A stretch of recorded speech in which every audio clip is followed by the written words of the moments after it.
Hey YouTube, Jim here. Welcome to Top 10 Archive. Not many of us think of ourselves as criminals. No way. Hey, we're respectable citizens. We pay our taxes, we do the things we're supposed to do. Or do we? Apparently, we should really have taken a class on laws and norms in school because many of the things we find totally normal are actually very illegal. From where we sit, how we use our phones, our streaming accounts, and more. Ready to find out how big of a criminal you are? Well, you can find out with this list of 10 illegal things you do every day. But before we get started, why not become an archivist today by clicking that subscribe button and notification bell so you don't miss out on any future uploads. If you end up enjoying this video, give it a thumbs up, and in the comments section, tell us what illegal things that you like to do. Number 10. Sitting on the sidewalk.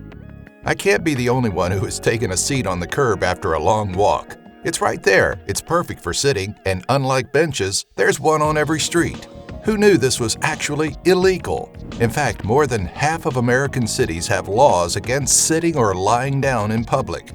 Sure, this is mostly to avoid homeless communities or individuals from taking over public spaces, but in cities like Santa Cruz and Virginia Beach, it could be the only excuse a police officer needs to take you in. So, watch where you set your butt down. It may cost you much more than a few minutes of standing while you wait for the bus. Number 9. Sharing passwords. Sharing streaming passwords is basically a new form of stealing. Sure, it's saving a friend $10 a month for some cheap entertainment, but it's creating a true criminal in the process. Little did you know, now you're an accomplice. You're both getting canned.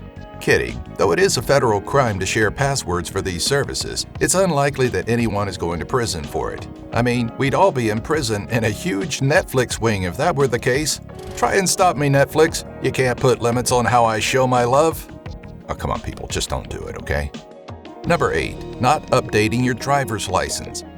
Ever heard of a lie of omission? Well, this is a crime of omission, or I guess they call it negligence. Turns out if you're a real serial avoider, which aren't we all, and you haven't updated your driver's license to show that you moved apartments across state lines 2 years ago after that roommate situation didn't work out as planned, yeah, well, that's a crime.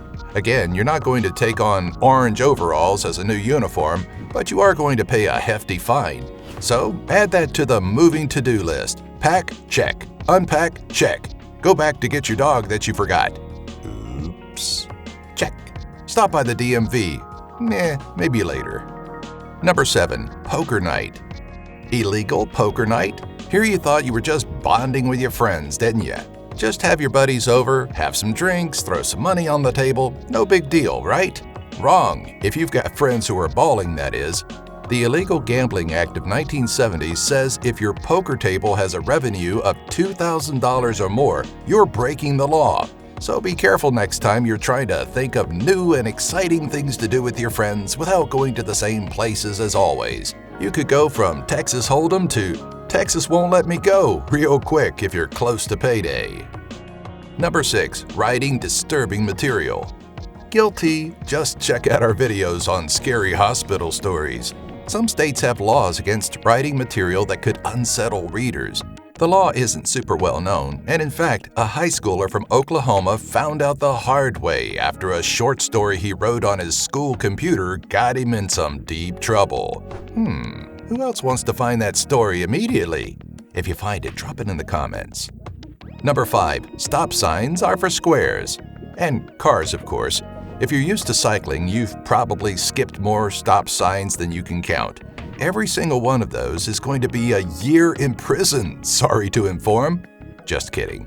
Clearly, since we've all gotten away with it for so long, it's not that big of a deal. Until the next officer you bike past has had a lousy day and is feeling like getting some work done.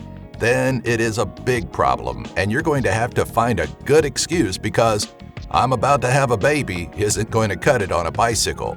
Believe me, I've tried. Number 4. Spitting.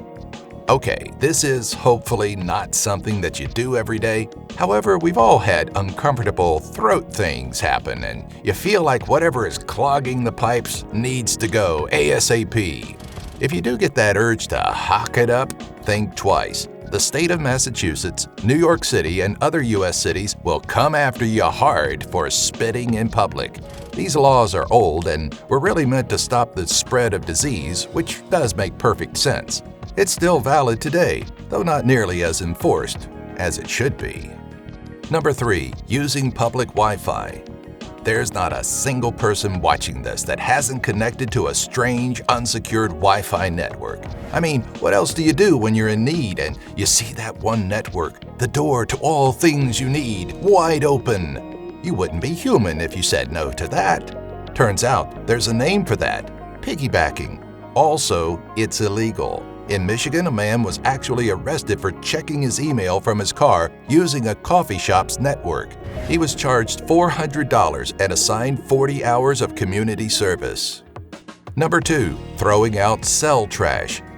Do you ever wonder where your old T-Mobile Sidekick went? How about your BlackBerry? Its resting place could have been less than legal. Electronics that get thrown away are called e-waste, and they're illegal. They can cause health problems by leaking chemicals into water supplies. Instead, there are many recycling centers that are probably local to you and websites that are dedicated to breaking down cell phones in an environmentally conscious way. Number 1. Making a meme. Okay, not exactly. Making a meme on its own isn't illegal, but it can be if you don't take care of your sources. Using media that isn't public domain can cause serious plagiarism issues. The key is to know and understand the fair use rule. Even with copyrighted images, it all depends on what you claim to be doing with it. The person who appears in your meme can also sue you, especially if it's not the nicest portrayal of said person. So that meme about your ex is probably safest in your own files and family chats. Thanks for watching. Okay, how many of you are guilty of having done at least one of these? Let us know in the comments section and we'll be sure to pass your info along to local authorities in your area. Just to make life interesting for you. Here's something else safer though: legally watching upcoming new videos from Top 10 Archive. Just subscribe, click the notify me bell, and while you're at it, go outside, sit on the curb, spit, and then give this video a like.